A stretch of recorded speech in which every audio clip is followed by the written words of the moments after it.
अस्सलाम वालेकुम। पाकिस्तान के सूबा पंजाब के बड़े शहर सरगोदा की तहसील भेरा से ताल्लुक़ रखने वाले मेजर सुल्तान राजा पाकिस्तानी फ़ौज में बतौर मेजर खिदमात सर अंजाम दे रहे थे कि 1960 की दहाई में उनका अचानक इंतकाल हो गया। इंतकाल के वक़्त उनके बच्चों की तादाद 9 थी। ये एक मतवस्त तबके से ताल्लुक़ रखने वाला घराना था। इन्हीं 9 बच्चों ने बजाय हिम्मत हारने के हालात का मुकाबला किया, तालीम हासिल की और तकरीबन सभी सेल्फ मेड प्रोफेशनल्स बने।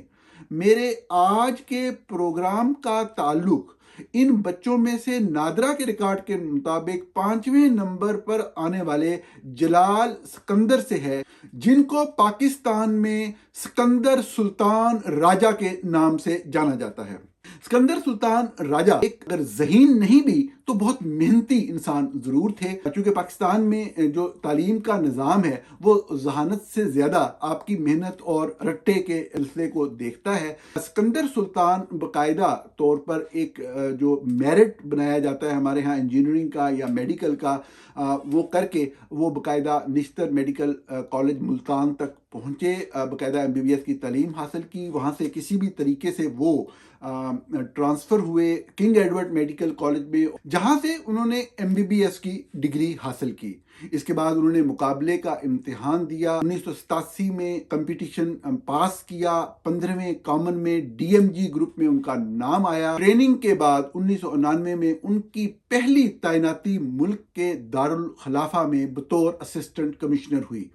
सिर्फ ये ही तैनाती नहीं, इसके बाद होने वाली तमाम तैनातियां भी बहुत ही अहम जगहों पर होती रहीं सिकंदर सुल्तान राजा की। और इसके पीछे ब्यूरोक्रेटिक हलकों को जानने और समझने वाले बताते हैं कि बुनियादी वजह सिकंदर सुल्तान राजा का एक ऐसे घर में रिश्ता अज़वाज में मुंसलिक हो जाना था जो घराना ब्यूरोक्रेसी के अंदर बहुत ही ज़्यादा अहमियत रखता था। और ये घराना था सीनियर ब्यूरोक्रेट सईद मेहदी का, जो बताते खुद भी एक DMG ऑफिसर थे और जिन्होंने पाकिस्तान की तारीख में बहुत ही अहम लोगों के साथ भी काम किया, अहम हुक्मरानों के साथ भी काम किया और अहम ओहदों पर भी काम किया। उनकी अहम तरीन तैनातियों में आज़म नवाज शरीफ का दूसरा दौर था, उसमें उनके साथ बतौर principal secretary to the prime minister काम करने के हवाले से थी। सईद मेहदी बहुत ज़्यादा इन्फ्लुएंस रखते थे, बहुत ताल्लुक वाले बंदे थे। और सिकंदर सुल्तान राजा जब उनके दामाद बने, सन-इन-लॉ बने, तो उनके लिए बहुत सारी आजमाइशें थीं, वो आसान होती चली गईं, बहुत सी मंजिलें आसान होती गईं, बहुत सी सीढ़ियाँ वो आसानी से चढ़ते चले गए और आखिरकार ग्रेड 22 में तरक्की पाकर वफाकी सेक्रेटरी के ओहदे से रिटायर हुए। जब वो रिटायर हुए तो उस वक़्त उनके वज़ीर शेख रशीद थे, जो कि एक मारूफ सियासतदान हैं। सिकंदर सुल्तान राजा ने उनसे उस वक़्त के वज़ीर-ए-आज़म इमरान खान के नाम एक ख़त भी लिखवाया, जिसमें शेख रशीद ने अपनी तरफ से सिकंदर सुल्तान राजा साहब की अहलियत की तारीफ़ करते हुए ये सिफारिश की कि ऐसे बहुत ही काबिल अफसर को किसी भी तौर पर ज़ाया नहीं करना चाहिए और इनको फेडरल पब्लिक सर्विस कमीशन के अंदर बतौर मेंबर तैनात कर दिया जाना चाहिए। हमारे ब्यूरोक्रेट जब रिटायर होते हैं तो उनकी एक ये बड़ी ख्वाहिश होती है कि रिटायरमेंट के बाद भी कोई ना कोई आसपास काम शाम करने का मौका मिल जाए, और अगर गवर्नमेंट सेक्टर में मिल जाए तो क्या ही बात है। और उसके लिए सूबाई या वफाकी सतह का जो पब्लिक सर्विस कमीशन है वहाँ पे बतौर मेंबर तैनाती आपके कुछ मज़ीद अरसा जो है वो दफ्तर में जाने और एक नए सोर्स ऑफ इनकम के हवाले से अहम होती है। लेकिन ये तैनाती सिर्फ हुक्मरानों के करीबी लोग ही हासिल कर पाते हैं। ये तैनाती तो किसी भी वजह से उस वक़्त नहीं मिली, लेकिन कुछ अरसा के बाद, रिटायरमेंट के कुछ ही अरसा के बाद, उनको अपोजिशन और हुकूमत दोनों के इत्तफाक से पाकिस्तान का चीफ इलेक्शन कमिश्नर मुकर्रर कर दिया गया। उनके चीफ इलेक्शन कमिश्नर मुकर्रर होने के पीछे बहुत सारे लोगों का यही ख्याल है कि उनके ससुर सईद मेहदी की शख्सियत ही थी। अगरचा अपने वज़ीर-ए-आज़मत के आखिरी दौर में वो पाकिस्तान मुस्लिम लीग नून की जो क़यादत है, नवाज शरीफ की किसी न किसी हवाले से कुर्बत हासिल कर चुके थे सिकंदर सुल्तान राजा। लेकिन इमरान खान के हवाले से जो सईद मेहदी हैं, उनका चूँकि तमाम अतराफ में, चाहे वो मुल्क की ताकतवर मिलिट्री इस्टेब्लिशमेंट हो, चाहे वो कोई भी सियासी जमात हो, उनके साथ किसी न किसी हवाले से एक ताल्लुक था। इस बारे में कभी भी कोई वजाहत के साथ और डॉक्यूमेंट्री एविडेंस के साथ, सबूत के साथ कोई खबर तो नहीं छपी, लेकिन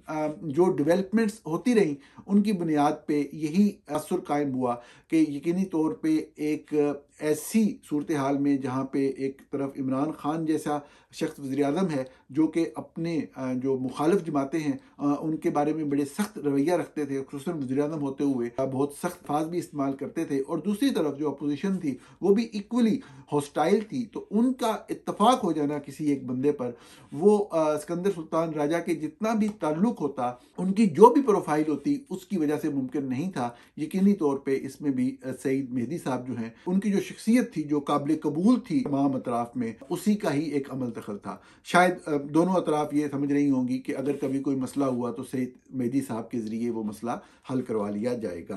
सिकंदर सुल्तान राजा के चीफ इलेक्शन कमिश्नर बनने के बाद से ही वो मुख्तलिफ ताकतवर हलकों और कुव्वतों और सियासी जमातों के दरमियान महाज आराई की वजह से मुतनाज़ा होते चले गए।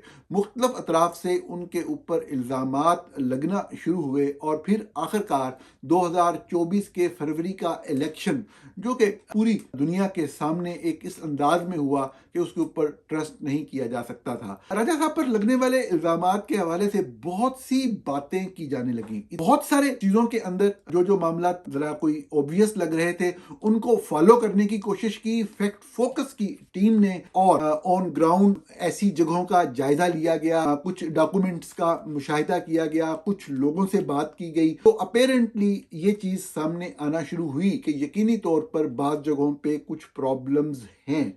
उसमें सबसे अहम तो ये वाली बात थी कि लाहौर के डिफेंस हाउसिंग अथॉरिटी में, डीएचए के अंदर फेज 8 में, डीएचए अपस्केल एक नेबरहुड है लाहौर शहर में, पाकिस्तान के महंगे तरीन इलाकों में आता है। अमूमी तौर पे कोई भी शख्स जो है, अगर वो एक मतवस्त घराने से आ रहा है, एक हम्बल बैकग्राउंड से आ रहा है, मतलब किसी बिजनेसमैन फैमिली से, करोड़पति अरबपति फैमिली से नहीं आ रहा, और उसकी पूरी जो जॉब है वो एज अ अफसर ही रही है, चाहे वो अहम तरीन तैनातियों पर भी रहा हो, चाहे वो बैरून मुल्क भी तैनात रहा हो, चाहे वो तमाम तरक्की की मंजिलें तय करके 22वें ग्रेड में ही रिटायर क्यों ना हुआ हो, तब भी बहुत बड़ा कोई महल तमीर करना अफसर के बस की बात नहीं होती। हाँ, फौजी जर्नल जरूर कर लेते हैं, उनके लिए तो अगर 1 रुपया भी पैसा भी ना हो तो फिर भी महल जो है वो तमीर किए किराए भी मिल जाते हैं। सिर्फ पाकिस्तान के अंदर नहीं, पाकिस्तान से बाहर भी तकरीबन हर मुल्क के अंदर ही उनको कोई ना कोई जो जगह है वो मुयस्सर आ जाती है। उसकी वजह क्या है वो आप लोग जानते हैं। लेकिन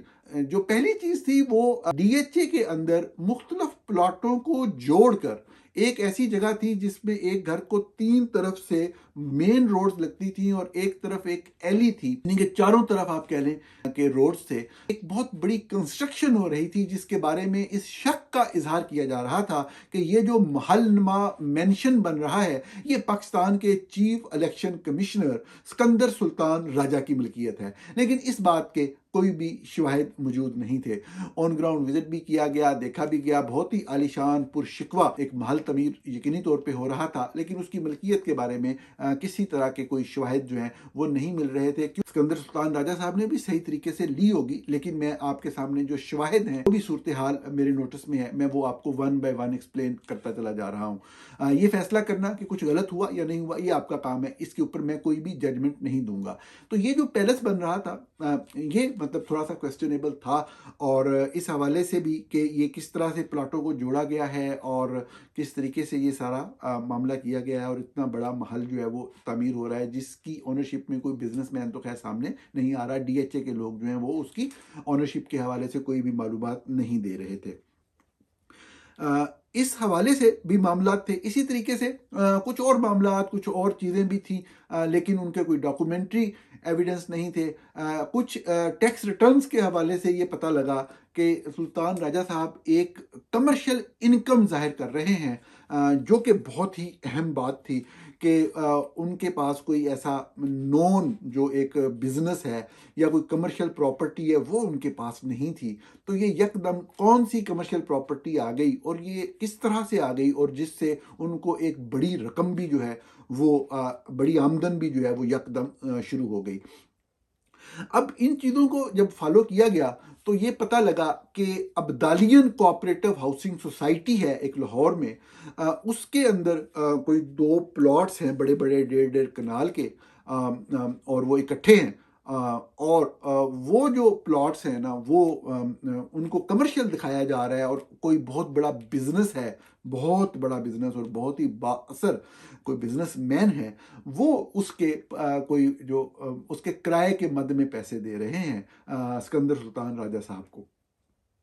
अब ये बातें कुछ समझ आने वाली नहीं थी कि यकदम इतनी बड़ी कमर्शियल प्रॉपर्टी कैसे आ गई जिसका इतना बड़ा लीज जो है वो पैसे भी मिल रहे हैं, और ये सारा कुछ कैसे चल रहा है। तो खैर उसका जो भी मुमकिन था, ह्यूमनली पॉसिबल था, सहाफ़त के असूलों के अंदर रहते हुए जिस हद तक तहकीकात मुमकिन थी कि कोई ब्रीच ऑफ प्राइवेसी भी ना हो और कोई कानून भी जो है उसकी वायलेशन ना हो, तो उसको जांचने समझने की कोशिश की गई। उस जगह पर भी जाया गया, जिन जिन लोगों का नाम था उन लोगों को भी देखा गया, और जो जगह थी जिसके ऊपर से इतनी बड़ी रकम कमाई जा रही थी वहाँ तो कोई चीज़ ही नहीं थी। वो तो जंगली जड़ी बूटियाँ उगे हुए इस तरह से, मतलब खाली प्लाट पड़े हुए थे, और खाली प्लाट भी इस तरह के चारों तरफ से बंद थे, और बंद भी इस तरह के, बंद करने वाले ने कोई दरवाज़ा तक नहीं रखा था अंदर इंटर होने के लिए, कि वहाँ पे कोई काम करने का करीब करीब कोई इरादा भी नज़र नहीं आ रहा था। ये बड़ी परेशान कुन सूरत हाल थी, और इसके ऊपर कोई भी चीज़ करने से पहले अगरचा जो दस्तावेजी शवाहिद थे वो मौजूद थे, लेकिन आगे बढ़ने से पहले ये लाजमी था कि जिनके बारे में बात है उनसे बात की जाए। कहीं ऐसा ना हो कि उनके पास कोई बड़ी वैलिड रीजंस हो सकता है जिस तरह बाज़ लोग हैं, बाज़ सियासतदान भी हैं, नून लीग के भी सियासतदान हैं जिनकी यकदम लॉटरी निकल आती है, तो उनकी लॉटरी निकल आई हो। तो देखिए, लॉटरी निकलना तो एक लीगल चीज़ है, आप उसके ऊपर जो है ना वो एतराज़ नहीं कर सकते। बाद लोग होते हैं उसके ऊपर एतराज़ शुरू कर देते हैं, कीड़े निकालना शुरू कर देते हैं, हालांकि लॉटरी में से कीड़े नहीं निकल सकते। तो लॉटरी निकल आई हो तो अब वो कहें जी मेरी लॉटरी निकली थी, मैंने 1 अरब के ये प्लॉट लिया है और ये मैं मतलब उसकी कमर्शियल इनकम ले रहा हूँ, और ये दूसरा अरब जो है वो मैंने जो उसके ऊपर डीएचए में लगा दिया है। तो ये बिल्कुल एक वैलिड बात होती। और इस मकसद के लिए फिर सुल्तान सिकंदर राजा साहब को कॉल्स की गई, वो खैर कॉल्स पे तो अवेलेबल नहीं हुए, और फिर ये तमाम बातें जो भी ऑब्जर्वेशन थी, जो भी फाइंडिंग्स थी फैक्ट फोकस की टीम की, इनको एक तहरीरी फॉर्म में उनको भेजा गया कि हम ये काम कर रहे हैं, ये जो भी सहाफ़ती तरीक़ाकार है उसके मुताबिक ये आपके नोटिस में ला रहे हैं कि ये चीज़ें हमारी फाइंडिंग हैं, और अगर आप इसके ऊपर रहनुमाई करना चाहें तो बताएं कि ये चीज़ें ये किस तरह से हैं और किस तरह से नहीं हैं।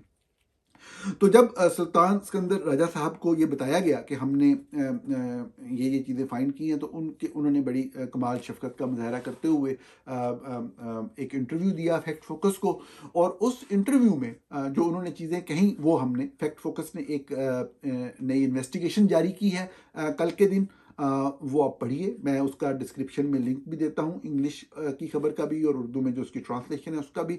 उसके अंदर उनका पूरा मौक़िफ़ दिया गया है। जो बुनियादी बातें उन्होंने की वो ये थी कि जहाँ तक तो बात है अब्दालियन कोऑपरेटिव हाउसिंग सोसाइटी में प्लॉट्स की, तो उन्होंने कहा कि दोनों प्लॉट मेरे नहीं है, एक प्लॉट मेरा है, एक प्लॉट जो है वो सईद मेहदी साहब का था जो उनके सुसर हैं। तो उनको मिला था क्योंकि वो भी अब्दालियन थे। अब्दालियन वो लोग होते हैं जो कि कैडेट कॉलेज हसन अब्दाल से तालीम याफ्ता होते हैं, और ये खुद भी अब्दालियन थे जो सिकंदर सुल्तान राजा हैं। तो उसी निस्बत की बुनियाद पे इन्होंने जो भी प्रोसेस होता है वो कंप्लीट करके, सईद मेहदी साहब ने भी, इन्होंने भी वो एक प्लॉट जो है वो कानूनी तरीके से हासिल किया। सईद मेहदी साहब ने अपने बच्चों में जब जायदाद की तकसीम की, ये अब सुल्तान सिकंदर राजा बता रहे हैं, ये मैं अपनी तरफ से नहीं कह रहा, मेरे पास कोई मालूमात नहीं है और ना ही मेरी सईद मेहदी साहब से इस हवाले से कोई बात हुई है।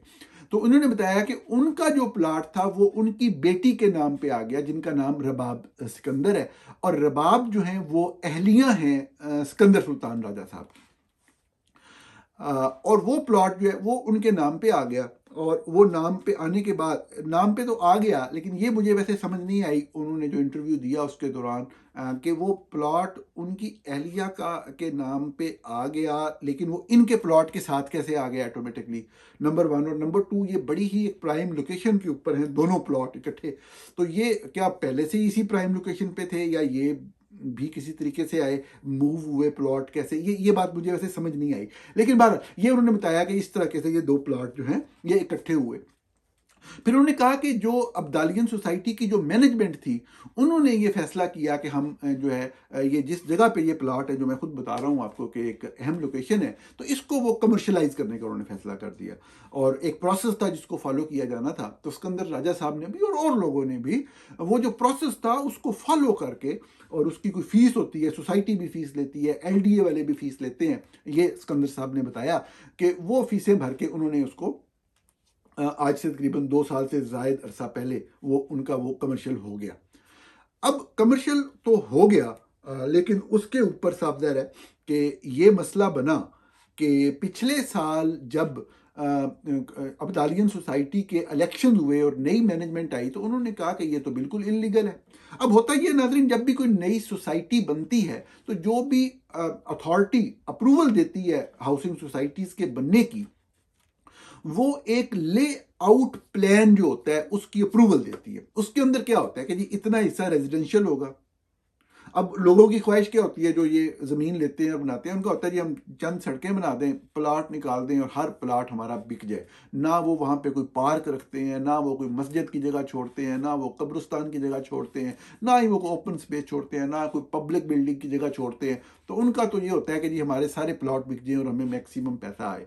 तो लेकिन ये हेल्थ के असूलों के भी ख़िलाफ़ है, जो इंसानी हकूक़ हैं, जो लोग वहाँ रहते हैं रेजिडेंट्स, उनके हकूक़ के भी ख़िलाफ़ है। उनको यकीनी तौर पे ज़रूरत होती है खुली फ़ज़ा की, खुली हवा की भी, पार्क की भी, हॉस्पिटल के लिए भी जगह होनी चाहिए, नर्सरी के लिए भी, हर चीज़ के लिए। तो सबसे अहम होता है कमर्शियल एरिया, जो सबसे महंगा होता है, जहाँ बिजनेस एक्टिविटी होती है, जिसकी कीमत बहुत ज़्यादा होती है, तो वो एक परसेंटेज डिफाइन की जाती है। तो वो बाकायदा जो है, वो जब ये बनी सोसाइटी, तो एलडीए ने, लाहौर डेवलपमेंट अथॉरिटी ने, वो एक पूरी परसेंटेज की बाकायदा प्लॉट शेड्यूल जारी होता है कि इतने प्लॉट जो हैं वो इत मरले के इतने प्लॉट, 1 कनाल के इतने, 10 मरले के इतने, ये इतने रेजिडेंशियल होंगे, इतने जो है कमर्शियल होंगे। तो वो सारा जो है वो एक प्लान है, वो रिवाइज भी हुआ। रिवाइज प्लान जो है वो एलडीए की वेबसाइट पे इस वक्त मौजूद भी है। फैक्ट फोकस ने जारी किया बाकायदा उसको। उसके अंदर जो कमर्शियल प्लॉट्स हैं उनका मैक्सिमम साइज जो है वो 7 मरला है। अब क्या हुआ जी कि ये साफ ज़ाहिर है, जो लोग वहाँ पे जाते हैं बेचारे रहने के लिए, अपनी फैमिलीज़ के लिए, रहाइश के लिए वो जगह लेते हैं, साथ वाला बंदा कहे जी मैंने यहाँ पेट्रोल पंप खोलना है, तो वो तो उसकी सारी प्राइवेसी ख़त्म हो गई। वो तो शोर होगा, गाड़ियाँ आ रही हैं, रुक रही हैं, हॉर्न, तो वो तो सारा मामला ही ख़त्म हो जाएगा ना। अगर इस तरीके से रेजिडेंशियल जगह के ऊपर, जो आम लोगों ने रेजिडेंशियल पॉइंट ऑफ व्यू से लिया, उनके बैक साइड वाले लोगों ने भी अगर रेजिडेंशियल के तौर पे लिया और वहाँ पे कोई कमर्शियल एक्टिविटी होगी, तो उनकी तो लाइफ जो है वो हेल बन गई ना। तो ये प्रॉब्लम होती है। इसलिए जो अथॉरिटीज़ हैं, जो अप्रूवल देती हैं, वो ये इन चीज़ को इंश्योर करती हैं कि कैटेगरी कभी चेंज ना हो सके, और अगर हो तो उसकी रीज़न हो कि वो फिर सबके लिए हो।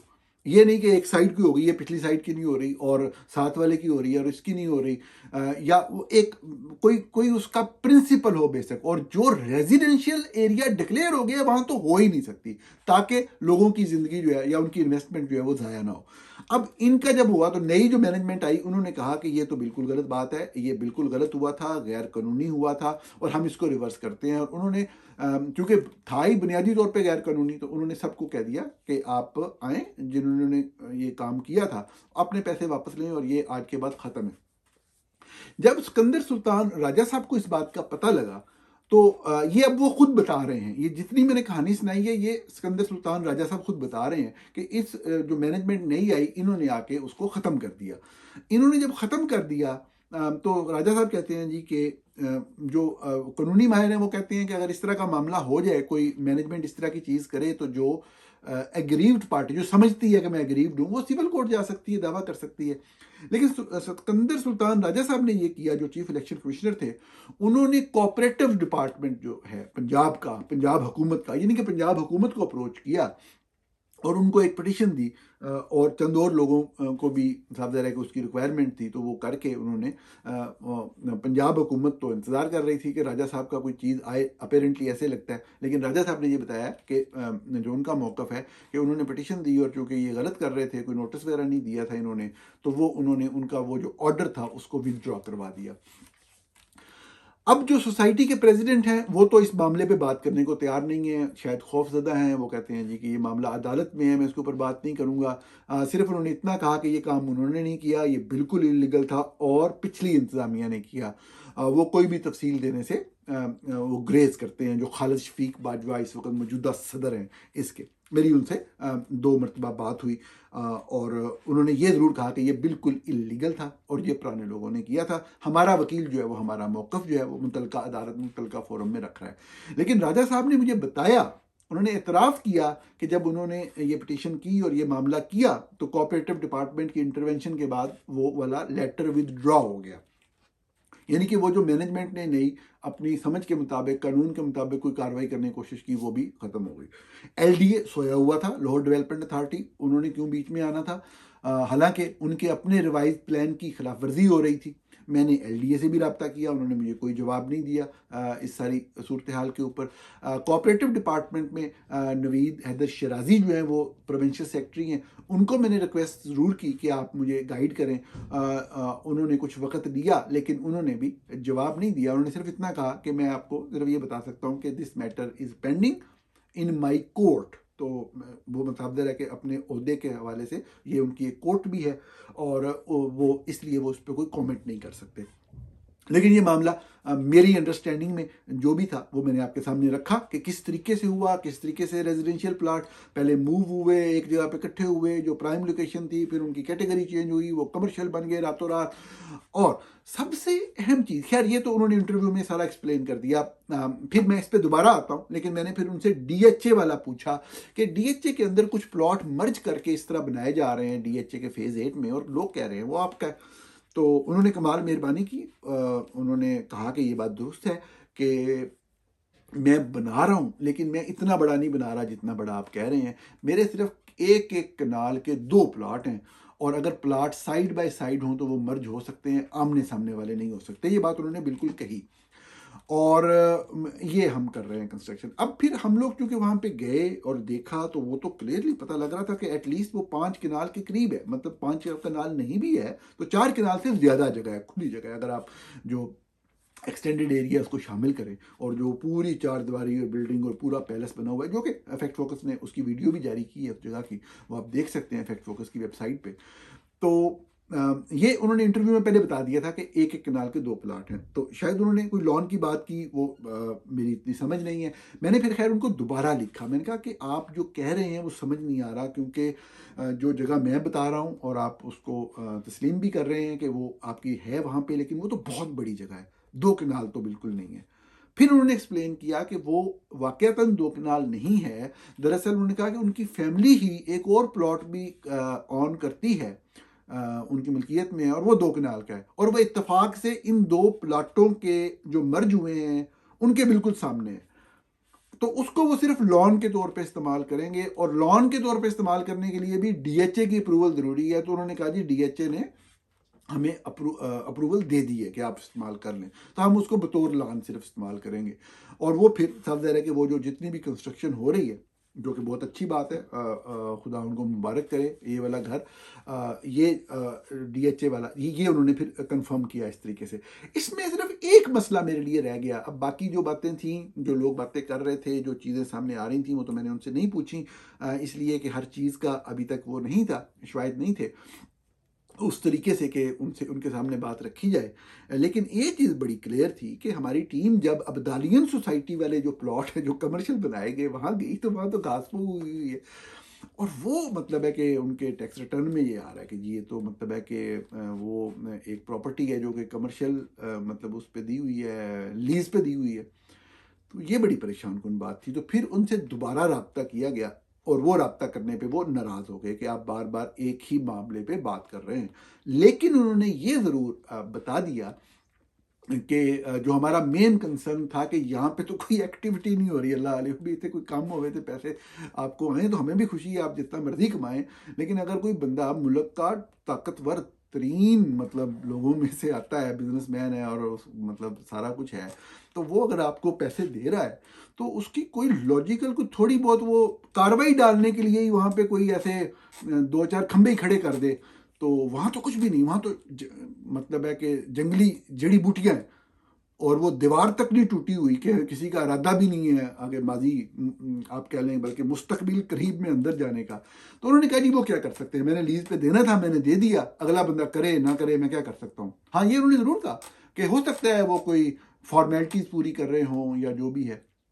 बहरहाल ये बड़ी अहम बात थी कि मुल्क के अहम तरीन आइनी ओहदे पे तैनात एक साहब जो कि एक हम्बल बैकग्राउंड से आ रहे हैं, जो खुद बताते हैं एक मतवस्त तबके की फैमिली से उठकर आ रहे हैं, उन्होंने जो जॉब की वो कहते हैं मैंने एक प्रोफेशनल के तौर पे सारी ज़िंदगी दयानतदारी से काम किया, पाकिस्तान में दयानतदारी से काम करके ये सारा मामला जो है ये भी आपके सामने रखा, ये उनका मौक़िफ़ है और ये वाली चीज़ें जो चल रही हैं ये भी आपके सामने रखी। इस पे मैं कोई राय नहीं दूंगा, कोई फैसला नहीं दूंगा, कोई जजमेंट नहीं दूंगा, ये आप खुद बात करें, राजा साहब से भी पूछें, जो जो सवाल आपके जहन में आते हैं वो यकीनी तौर पे अवेलेबल है, पब्लिक को जवाब दे हैं, एक आईनी ओहदे पे बैठे हैं, वो यकीनी तौर पे इनके जवाब देंगे, इन तमाम सवालों के जो सवालात लोगों के जहन में आ रहे, जो खड़े हो रहे हैं। इसमें मैं एक बात ज़रूर कहूँगा आखिर में कंक्लूड करने से पहले कि कोऑपरेटिव डिपार्टमेंट में जो मौजूदा सेक्रेटरी हैं ये अप्रैल में यानी पिछले महीने तैनात हुए। इनसे पहले जो सेक्रेटरी थे, जो इस ओहदे पर थे, उनका नाम मोहम्मद एहसन वहीद था। मोहम्मद एहसन वहीद साहब को जब मैंने कॉल किया तो उन्होंने कॉल अटेंड की। जब मैंने उनसे बात शुरू की तो उन्होंने फौरी तौर पर मेरा नाम सुनते ही कॉल काट दी। कॉल काटने के फौरन बाद उन्होंने मुझे ब्लॉक भी कर दिया व्हाट्सएप पे। मैंने उनको सवालात भेजे जो उनको डिलीवर नहीं हुए क्योंकि उन्होंने ब्लॉक कर दिया था। खैर मैंने एक दूसरे नंबर से उनको सवालात भेज दिए जिनका उन्होंने कोई जवाब नहीं दिया। दिलचस्प बात यह है कि मोहम्मद एहसन वहीद साहब इस मामले में, इस जिम्मेदारी से सबगोश होने के बाद रिटायर भी हो गए, लेकिन रिटायरमेंट के बाद एक बड़े ही अहम ओहदे पर तैनात भी कर दिए गए। ये बात भी बहुत ही अहम है। बहरहाल ये नाज़रीन आज का वीलॉग था। ये एक स्टोरी जो फैक्ट फोकस ने आपके सामने पेश की। फैक्ट फोकस तहकीकाती सहाफ़त का एक अदारा है। हम जब भी कोई इन्वेस्टिगेशन जारी करते हैं हम आपको बताते हैं कि तहकीकाती सहाफ़त एक मुश्किल अमल है। शवाहिद का इकट्ठा करना, उनको कंपाइल करना, उनको प्रोसेस करना, उनको रिपोर्ट करना बहुत ही सब्र आज़मा और तकलीफ दे मरला, मेहनत तलब मरला होता है। इसके लिए वसाइल चाहिए होते हैं। यकीनी तौर पर अगर आप तहकीकाती सहाफ़त को सपोर्ट करना चाहते हैं तो फैक्ट फोकस को सपोर्ट करें। फैक्ट फोकस का गो फंड मी पेज है, उस पर कंट्रीब्यूट करें ताकि तहकीकाती सहाफ़त आगे चले। प्रोग्राम देखने का बहुत शुक्रिया। आपसे कल फिर मुलाकात होगी।